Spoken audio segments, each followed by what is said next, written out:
Swayam Prabha. Digital India. Educated India.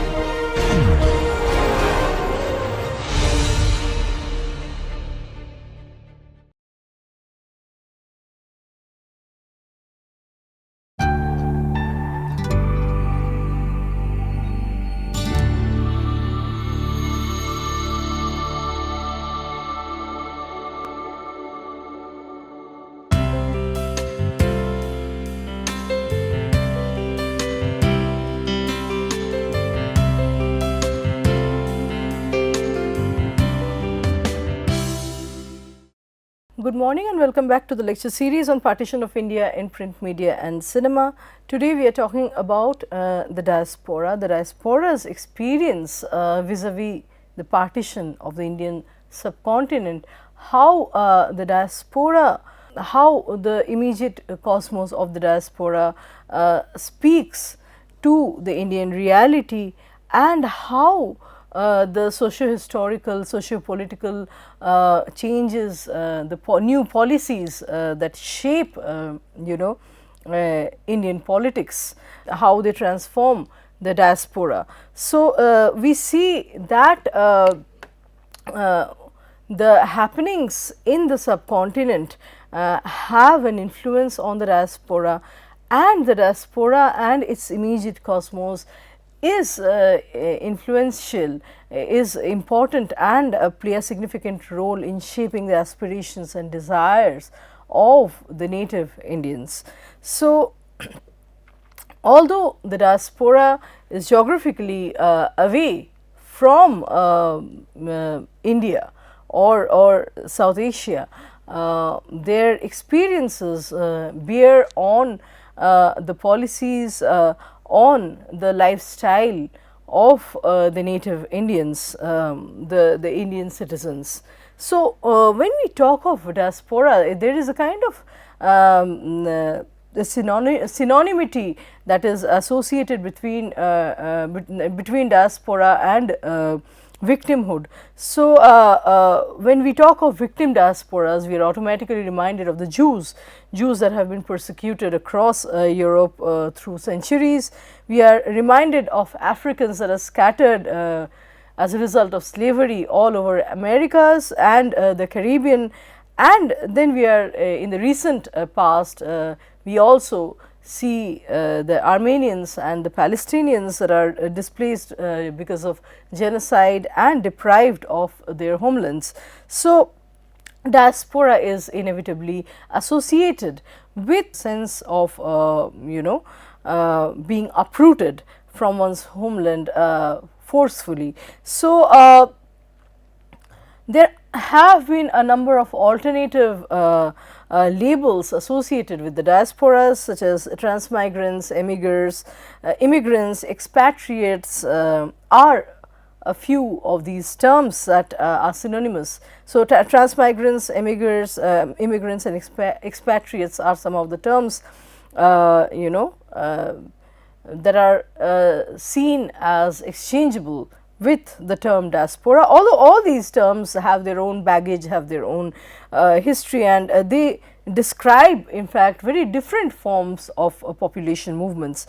We see that different communities or different generations of communities and so different social groups have flourished away from their original homelands, and they have evolved in very different ways in the host land, in the land of the host country, and their reasons for leaving the home country have been varied, have been many, and so despite this heterogeneity, despite this diverse picture that we get about the diaspora or the diasporian condition, we see that there are some commonality, some strong economic and political ties actually connect the diaspora regardless of where they come from. Some strong economic and political ties actually connect the diaspora with their origin, and there is this tendency to often maintain a cultural identity, a distinct cultural identity in the foreign land. So, migrants always try to settle for settle as discrete identifiable communities, and they send some financial support back to their families, to the families that are left behind, in the homeland. So, we see that they might migrate as legal or undocumented laborers, migrant workers, or as skilled workers. But there is a tendency which is common among the diasporian communities, which is to send back some fiscal support to the family which is back at home. And it is indeed this dialectic connection of being, associated both with the foreign or the host land, and also keeping a foot back in the homeland. This kind of going back and forth between the new and the old home simultaneously, which characterizes the diasporas no matter where they come from. So, the role of compulsion, what made a person to move base to a foreign land, is central in identifying whether a community is in fact a diasporic community, or its nature is that of a migrant. So, the actual compulsion is at the behest of the human agent. There are two major factors, one is the push and the other is the pull factor. By push factor, we are referring to the negative political climate that determines a person's decision to move away from homeland. So, someone is uprooted as a result of the larger political strategy, the larger political situation back in one's homeland, and that renders an individual a refugee's status. It is the push factor. On the other hand, one could leave homeland in seeking for greener pasture. Moving to a foreign land could be an economic incentive to find a better job, for a better placement, for a better lifestyle. So, the economy based migrations are actually categorized under pull factors. So, they are being actually pulled by the foreign land rather than being pushed away or pushed outside of the homeland. Now, in the context of Indian partition, we see that we have to be very in fact careful with the terms refugee and migrant. We have already discussed in our previous lectures that the two terms are similar. Many a times when loosely spoken, loosely deployed, they are interchanged, they have interchangeable meanings, but not quite. A refugee is not necessarily a migrant. I am sorry, a migrant.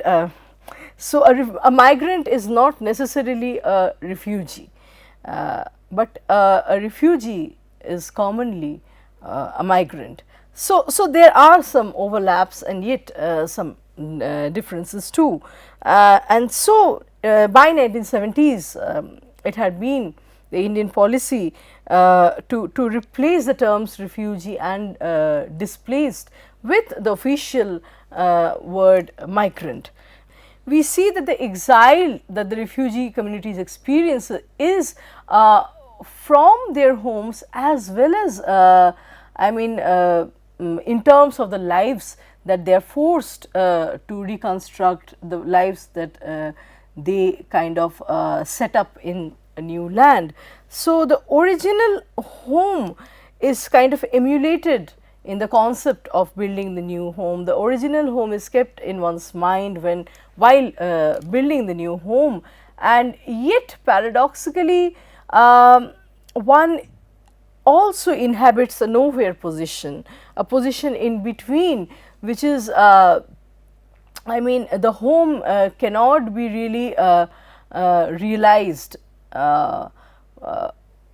and you know, both the new home and the old home remain equally foreign to the refugee. So, once a person becomes a refugee, that is a kind of a baggage of experience. It is a baggage that one carries all along, and although one is trying to carry a piece of that home and emulate the habits in the new in the new land, in the foreign land, the distance or the fragmented identity is never quite reconciled. After coming back to one's home, one carries a piece of the foreign land in oneself, within oneself. So, the identity becomes quite besides its original one. So, that is something very commonly you know discussed in the context of diasporian experience or diasporian sense of belonging. Populations that flee you know conflict and violence across an international border in order to become refugees in neighboring countries, they realize that the abutting population, the population living just across the border is you know starkly similar in terms of cultural practices, linguistic practices, even the culinary or gastronomic habits, the sartorial habits, the belief systems. And so, you know, the difference has less to do with nationalism and more with the arbitrary boundaries, right.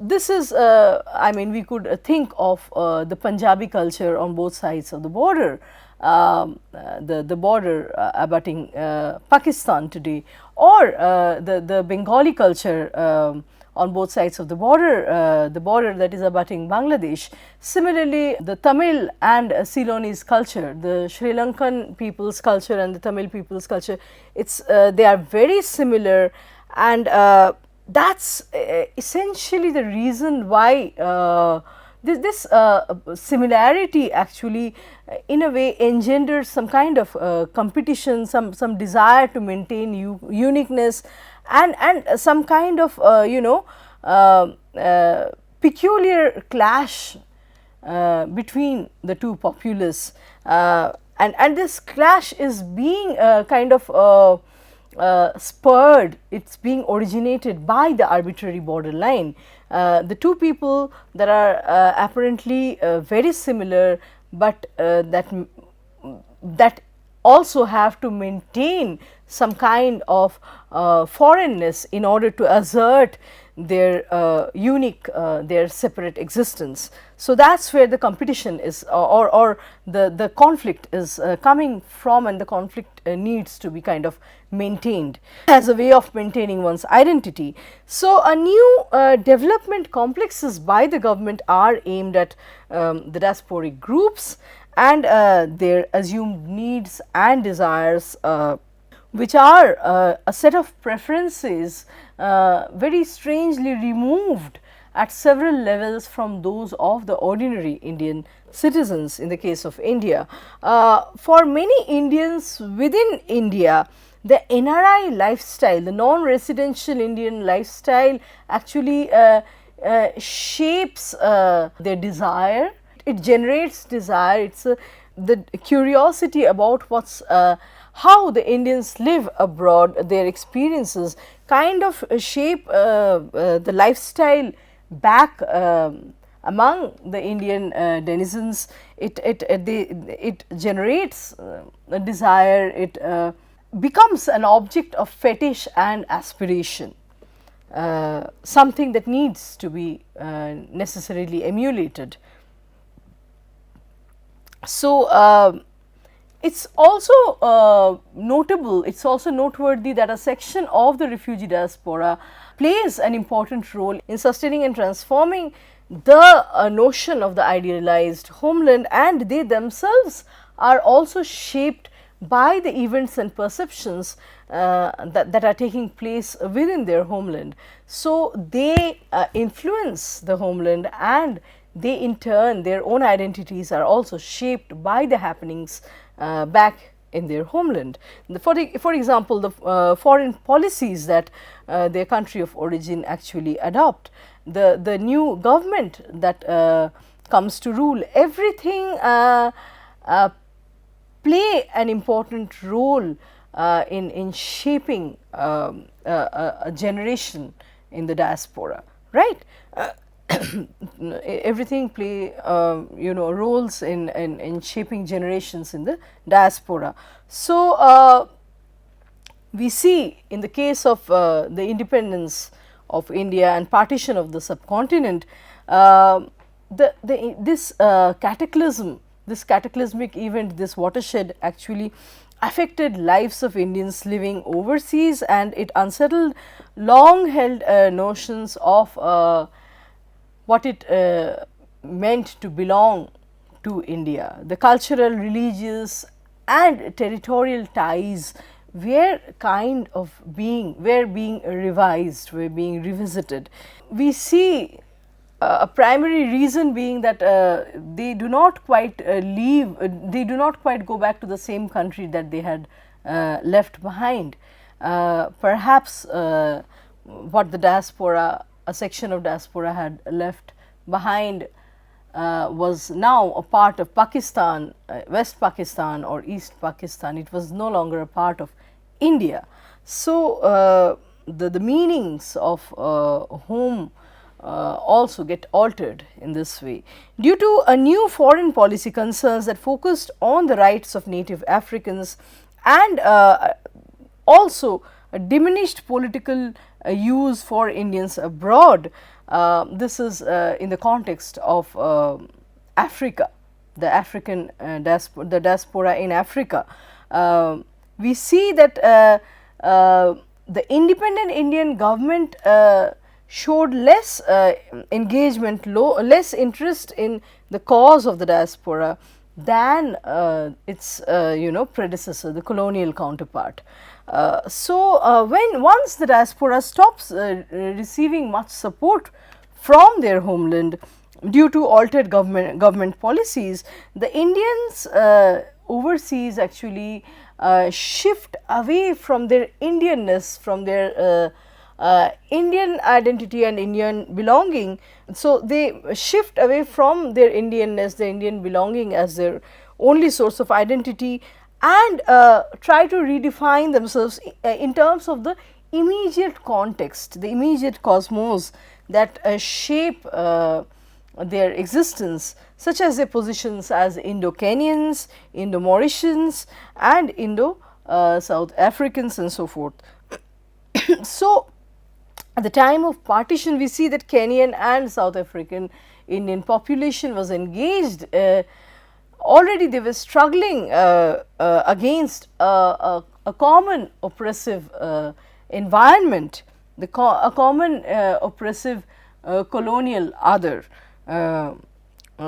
which was seen as the only hostile force.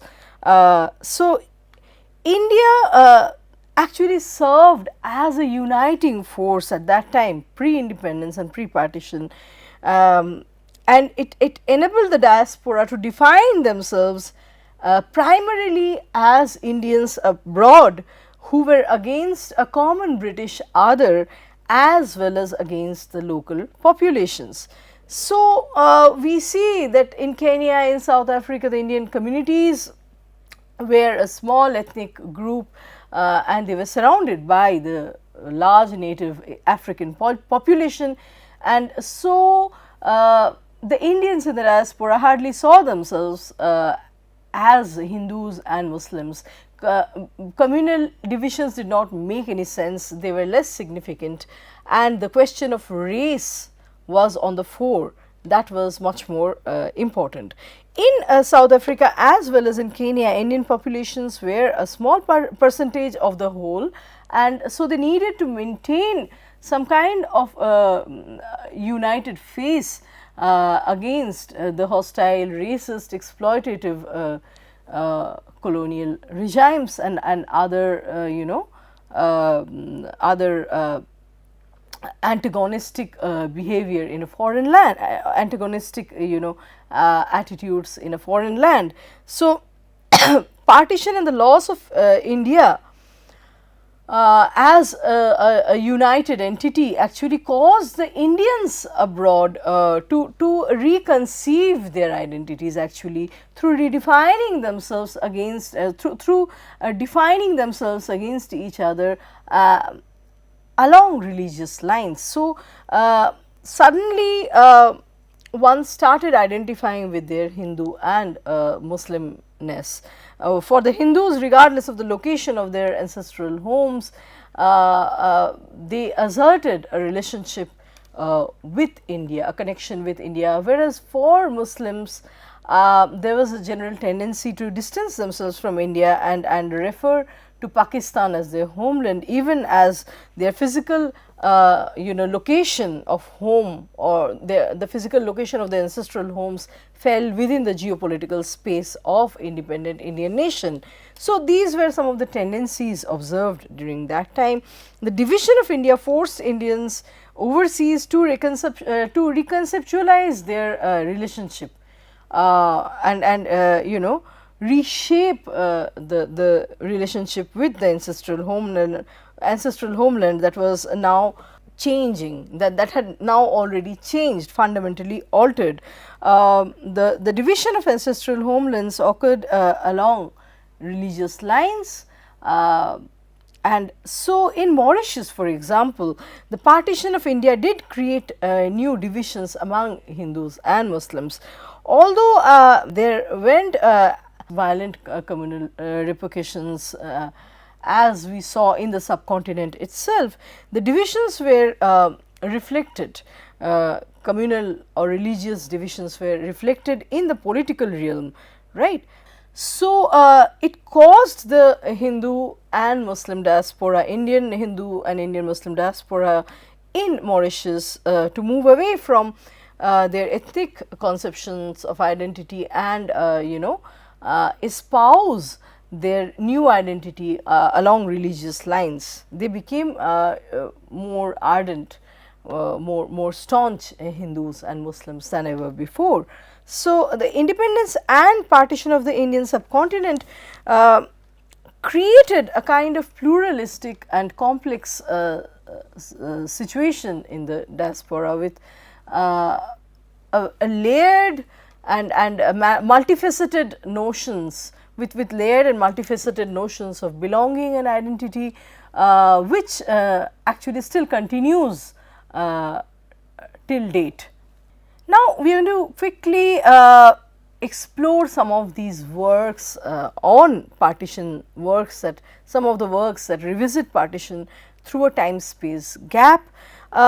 We see that the Orientalist lens has informed our returning, our returning to the event, to the chapter of partition, and also it has played an important role in attempting to disinter India's glorious past, and so the Orientalists maintained an analogy with ancient European civilization and Indian civilization. On the other hand, we have the modernist tendency which legitimizes colonization, the colonial apparatus, by arguing that it enabled, it helped to civilize and socially improve, socially enhance the Indian culture. It made the Indian culture overall more progressive. So, on the one hand, we have the Orientalists celebrating the pre-British, in fact, the ancient Indian civilization, and on the other, we have the modernist point of view that kind of corroborates colonization, the colonial apparatus. Ronald Inden's Imagining India is a representational effort history which becomes a cultural political project and it gathers a corpus of themes, images, icons and narrative forms such as travelogues, and acts as a discursive apparatus for constructing the other. So, in this imagined Orientalist and translated India, the Indian natives being being kind of deciphered, being unpacked through the European eye, through the eye of the white man. It implicated such a narrative voice was constructed through intellectual process, and it was implicated through socio-cultural relations that existed at the time of producing such a work. So, the ideological concerns and construction of India, for example, produced by William Jones, actually gives birth to or discovers Jones's India. What we see in Jones's writing is Jones's India, knowledge object for colonial writing. So, it is these kinds of works that have their Orientalist tendency need to be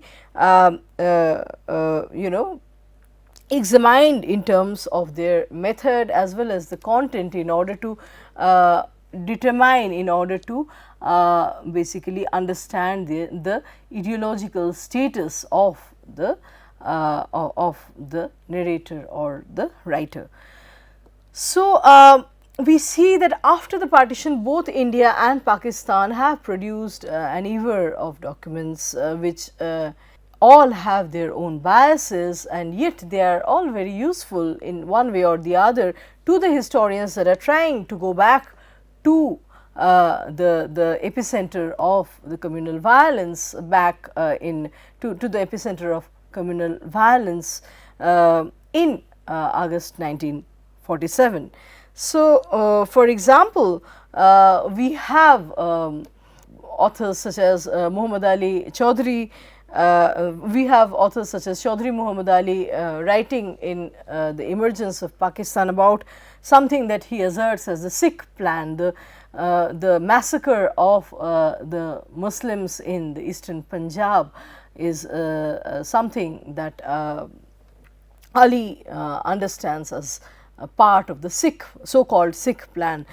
So, similarly, Mohinder Singh Randhawa and Bhaskar Rao focus on the epic story of rehabilitation. They produce official documents which portray the Indian government's stance and relay their agenda. Richard Simons is actually doing a kind of important work through combining insights from high politics as well as voices or perceptions from something that can be termed as history from below approach.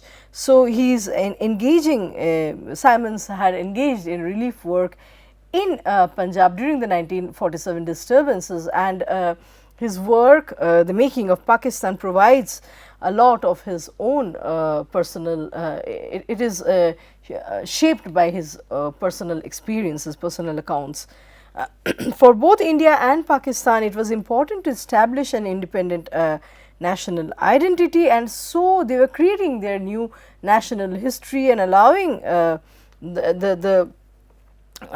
they were and the new histories were actually justifying the formation of the nascent nation state. So, we see in a lot of these mainstream historiographical works the glorification and dominance of great men such as M.K. Gandhi, Nehru and Jinnah.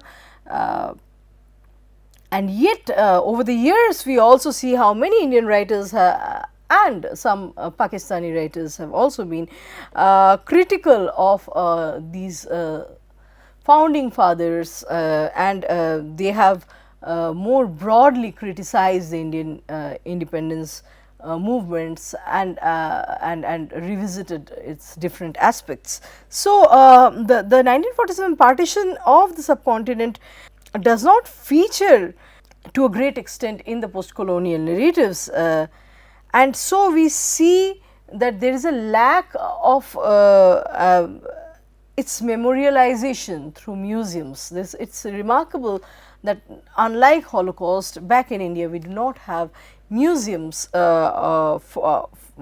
commemorating or in a way memorializing the 1947 partition, and Punjab, Bengal and Kashmir, each chapter, each case has its own landscape of partition memory, and they have been in a way locally discussed, but there have been no pan-Indian or governmental intervention to create sites or recognize the violence on humanity through some permanent.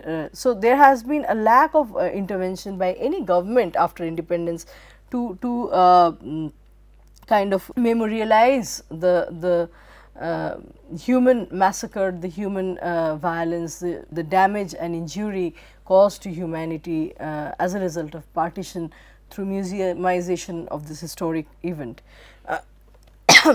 We get a couple of autobiographies that are very important. Ram Manohar Lohia's work, autobiography, makes an independent analysis of the watershed from a socialist point of view, and then we have works by we have works such as Shahnawaz Khan's autobiographical narrative from Pakistan, which provides experience of his daughter Mumtaz's very personal transformation in political ideology from being a Congress follower to becoming a Muslim League supporter.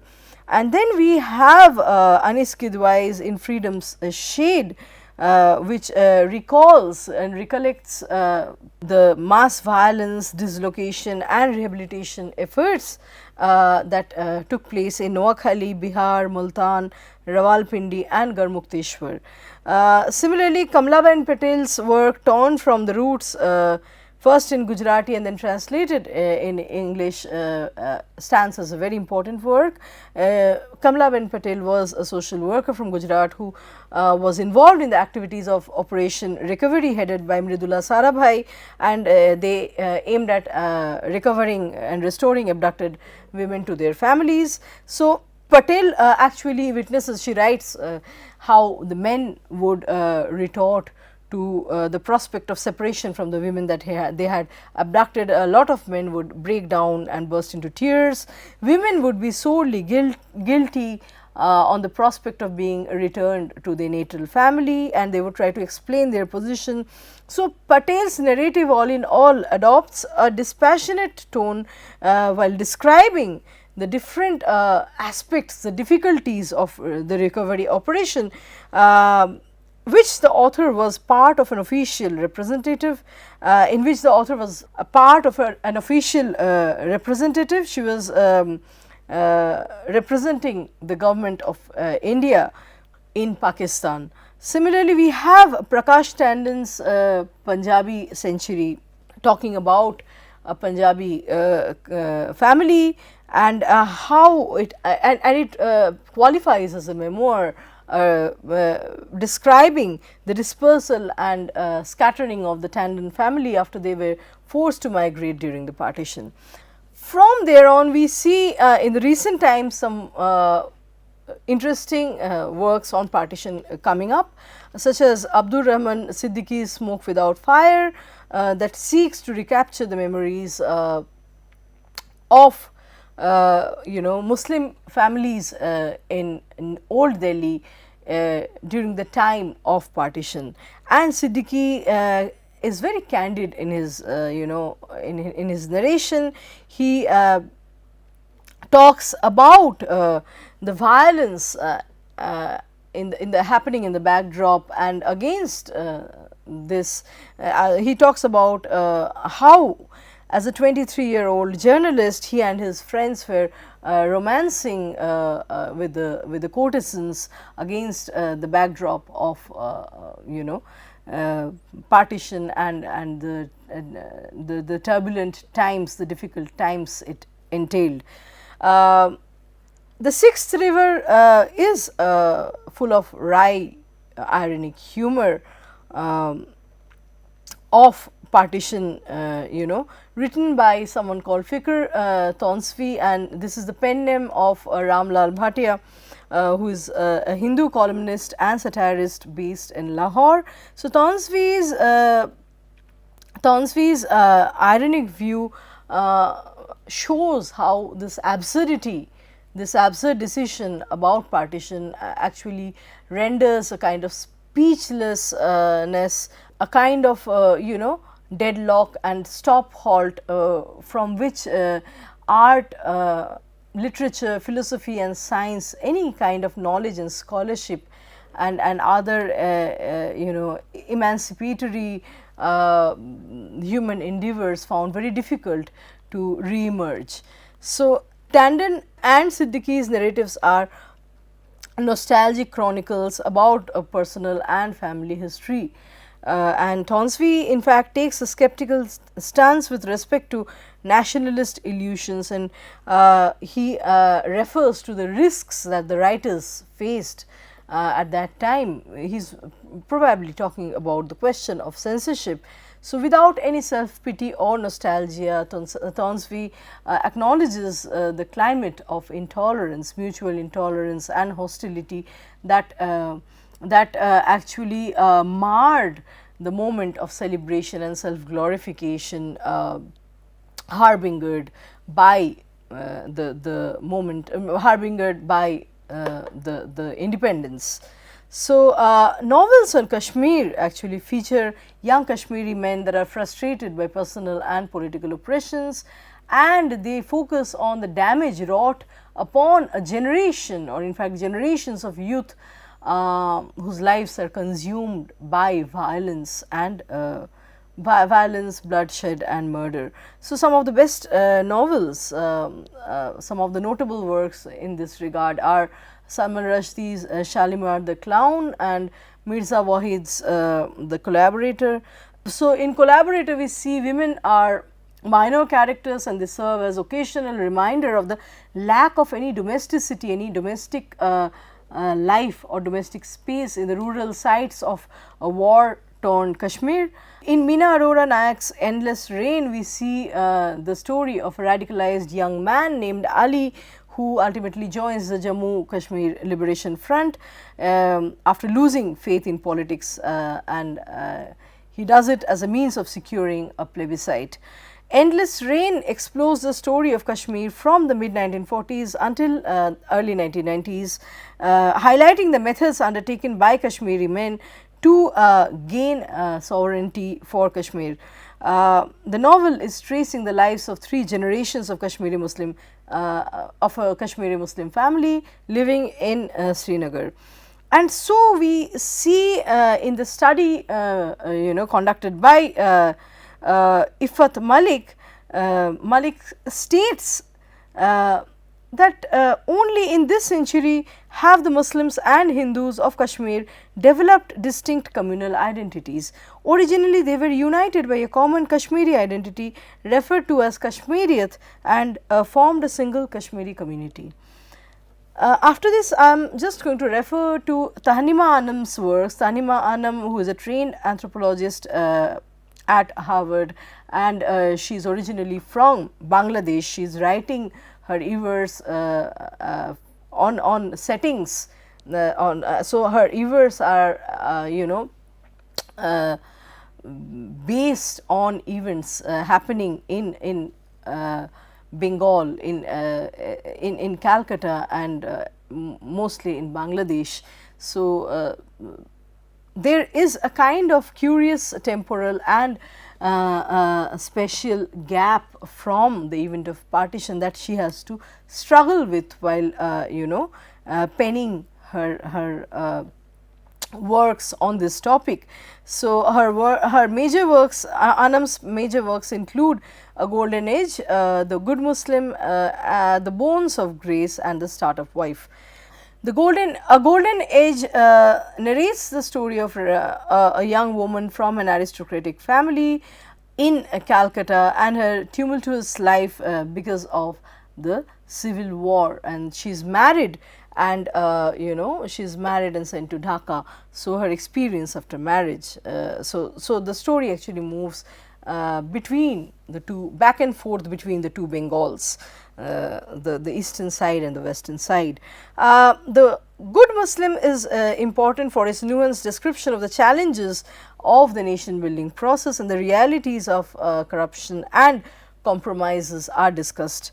The Bones of Grace talk about an adopted daughter of a native Bengali family that finds herself torn between two worlds, her loyalty on the one hand for the motherland, for her motherland Bangladesh, and her American identity, her belonging in America, where she is completing her studies, and how she is trying to discover her existence through walking on a tightrope between these two kinds of two aspects of her being. So, I am going to stop today's lecture here, and let us meet again for another round of discussions. Thank you.